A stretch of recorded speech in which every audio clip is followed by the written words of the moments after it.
আসসালামু আলাইকুম এভরিওয়ান, আশা করি আপনারা সকলে ভালো আছেন।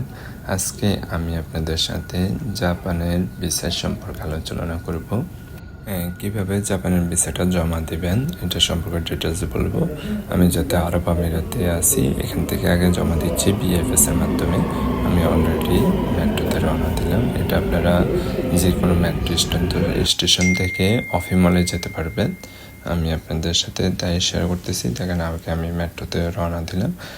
জাপানের ভিসাটা এখন আমাদের বাংলাদেশ থেকে এবং কি দুবাই, আরব কান্ট্রিগুলি সবগুলিতে বিএফএস এর মাধ্যমে জমা দিতে হয়।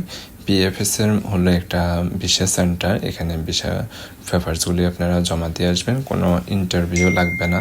দেন অ্যাম্বাসির কাজগুলো ওরা করে থাকে এখানে মূলত। এটাই আপনাদের সাথে শেয়ার করলাম।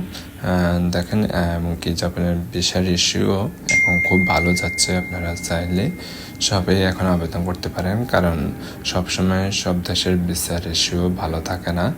এখানে আপনাদের সাথে এটা শেয়ার করলাম।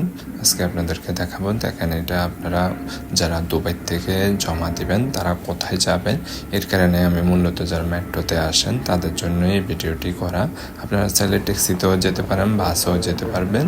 এটি অফি মল দুবাইতে অবস্থিত। যারা চেনেন তারা তো চিনবেন। এর সামনে দেখা যাচ্ছে ওইটি মূলত অফি মল। এটি হলো দুবাই হেলথ সিটিতে নামলে আপনারা এখান থেকে আপনারা একটু সামনে নেমে হেলথ সিটি সেন্টারে নামলে একটু সামনের দিকে হেঁটে গেলে অফি মলটা দেখতে পাবেন। দেখেন, আমি আপনাদের চেনার জন্য বা পরিচিত হওয়ার জন্য মূলত দেখা দিচ্ছি। এরপর অফি মলের আপনার এখানে দুই পাশ দিয়ে ঢুকা যায়। আমি প্রথমে আপনাদেরকে শপিং মলের ফার্স্ট দিয়ে ঢুকে দেখাচ্ছি। শপিং মল দিয়ে কিভাবে যাবেন ভিতরে। এখানে আপনার প্রথমে দেখলে এরকম গর্জিয়াস একটা গেট দেখবেন। এরপর আপনার ভিতরে থেকে চলে যাবেন।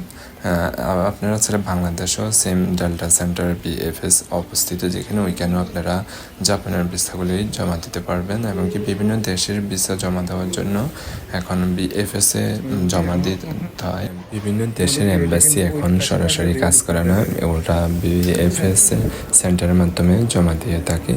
এই সূত্রে আমরা আজকে দুবাইতেও অনেক এম্বাসি থাকার পরেও বিএফএস এ জমা দিতে হয় অনেক দেশের ভিসায়।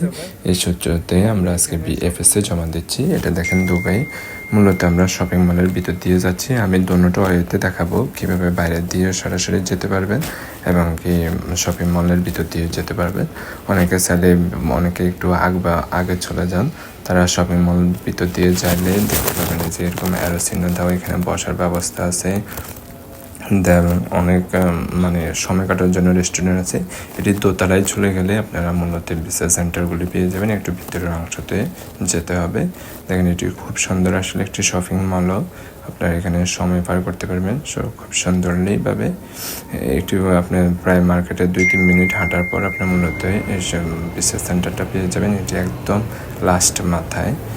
যারা দুবাইতে অবস্থিত তা আছেন এবং কি বিভিন্ন দেশে দেখবেন ভিসা সেন্টারটা বিএফএসটা বিভিন্ন রকম হয়ে থাকে বা বিভিন্ন জায়গায়। আপনারা এটা জানাই নেবেন কোথায় থেকে করানো যায় বা বিএফ সেন্টারটা কোথায়। আমাদের বাংলাদেশের ডাল্টা সেন্টারটি গুলশান 2-তে অবস্থিত। আর যারা দুবাইতে দেবেন, এখানে হলো অফি মল। আমি আবার আপনাদেরকে দেখাচ্ছি এই অফি মলটা। এই যে এখান থেকে মেট্রো স্টেশন থেকে বের হইলে আপনারা এরকম আরেকটা রাস্তা পাবেন। ওইটা দিয়ে আপনারা চাইলে সরাসরি চলে যেতে পারেন। এখানে আপনারা আর তাহলে মার্কেটের ভিতর দিয়ে প্রবেশ করতে হবে না। এখান দিয়ে আপনি 1-2 মিনিট হেঁটে গেলে আপনি অফি মলের ভিতরে ঢুকে যেতে পারবেন, বা আপনি যেখানে বিজনেস সেন্টারটা থাকে ওইখানে আপনি প্রবেশ করতে পারবেন। এসে আপনি যারা জাপানে দিবেন বা বিভিন্ন দেশে দিবেন, এখানে দেখবেন লেখা আছে কোথায় কোন বিষয় নেয়। আমিরাতে অনেক প্রদেশের, যেমন আমিরাতে আবুধাবিতে চাইলে আপনারা আলাদা জমা দিতে পারবেন। আবুধাবিতেও বিএফএস আছে। আর দুবাইদের জন্য আপনার অফি মলে মূলত কী কী লাগবে এখন পেপারসটা আপনাদেরকে দেখাচ্ছি। টোটাল 10টি পেপার লাগবে। আপনার ভিসা কপি, তারপর আপনার এনওসি, তারপর আপনার ভিসা কপি, দেন আপনার আইডি কার্ডের photocopy, hotel booking, air ticket booking, দেন আপনার ব্যাংক স্টেটমেন্ট এবং কি আপনার ট্রেড লাইসেন্স। যদি আপনি ব্যবসায়ী হয়ে থাকেন তাহলে আপনাকে অবশ্যই ট্রেড লাইসেন্স লাগবে এবং কি আপনি ব্যবসায়ী বা পার্টনার হলেও আপনাকে এনওসি লাগবে। আর যারা কোম্পানিতে জব করেন তাদের জন্য আপনার কোম্পানি থেকে একটা এনওসি নিতে হবে এবং কি সিলযুক্ত থাকতে হবে এনওসি। আপনার কোম্পানি যে আপনাকে এনওসি দিয়েছে ওইটার একটা সিল লাগবে। আমার অলরেডি কমপ্লিট হয়ে গেছে। এখন আমি আপনাদের সাথে আলাপ করব এই বিএফএস আপনাকে কী ধরনের প্রশ্ন জিজ্ঞাসা করতে পারে। অনেকে আসলে ঘাবড়ায় যায় যখন বিএফএসের কথা শুনে বা ইন্টারভিউর কথা শুনে। আসলে মূলত বিএফএস কোনো অ্যাম্বাসি না। অ্যাম্বাসি হলে আপনাদেরকে বিভিন্ন ধরনের প্রশ্ন জিজ্ঞাসা করতো। বিএফএস হলো আপনার কাগজটা যথারীতি ওরা প্রসেস করে দিবে, কি সিস্টেম হয়তো ওরা সাজিয়ে রাখবে এবং কি কোনোটা ত্রুটি থাকলে আপনাকে ওইটা জিজ্ঞাসা করবে এবং কি আপনাকে সময় দিবে ওইটা ঠিক করে নেওয়ার জন্য। যদি আপনার ছবি ভুল হয় বা ছবি পুরানো থাকে তখন ওরা আপনাকে একটা সময় দেয় নতুন ছবি দেওয়ার জন্য। এখানে ঘাবড়ানোর কোনো কিছুই নেই এবং কি আপনাদেরকে ওরা কোনো ধরনের প্রশ্ন জিজ্ঞাসা করবে না।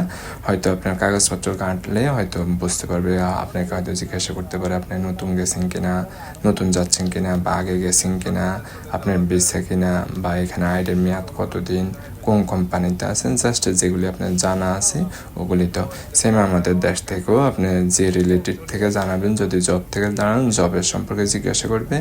যদি ওদের ডাউট আসে, না হলে ওরা কিছুই জিজ্ঞাসা করে না।